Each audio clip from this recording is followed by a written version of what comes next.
कहते हैं भक्त और भगवान का संबंध सबसे अटूट होता है। नागा साधुओं की ऐसी दुनिया जो महाकुंभ को कई मायनों में अलग बनाती है, उसके कई रूप देखने को मिल रहे हैं। कुछ ऐसा ही है जूना अखाड़े में एक नागा साधु जिनके पास श्रद्धालु उनसे मिलने कम और उनके सिर पर बैठे हरिपुरी जी से मिलने आ रहे हैं। अब आप सोच रहे होंगे कि आखिरकार कौन है वो शख्स जो नागा साधु के सिर पर बैठा है, जिसकी हर बात नागा साधु मानते हैं। चलिए हम आपको बता देते हैं। ये है महंत राजपुरी जी महाराज। राजपुरी जी ने राजस्थान के मेवाड़ में अपना आश्रम बना रखा है और वहाँ उनका सबसे प्रिय यदि कोई है तो वो है हरिपुरी जी।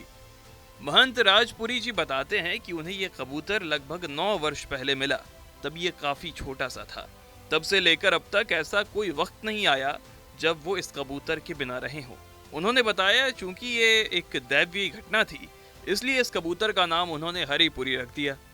तब से लेकर अब तक सभी इस कबूतर को हरिपुरी जी के नाम से ही पुकारते हैं।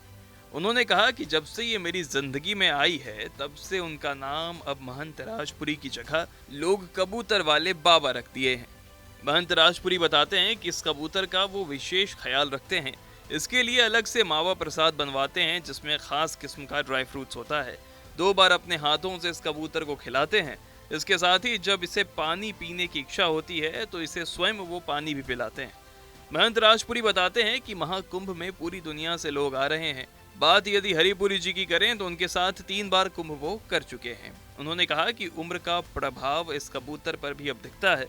उन्होंने कहा कि संगत में श्रद्धालु मुझसे कम और हरिपुरी से ज्यादा मिलने आते हैं। महंत राजपुरी बताते हैं कि दिन भर हरिपुरी जी उनके माथे पर ही विराजमान रहती हैं। उन्होंने कहा कि यदि बीच में कहीं उड़कर भी चली जाएं तो थोड़ी देर बाद वो वापस आ जाती हैं। रात को सोने के समय वो महंत जी के पास ही सोती हैं। महंत राजपुरी जी ने कहा कि सुबह से ही स्नान ध्यान से लेकर सभी दिनचर्या में वो मेरे साथ रहती हैं। टीवी ने उत्तर प्रदेश उत्तराखंड।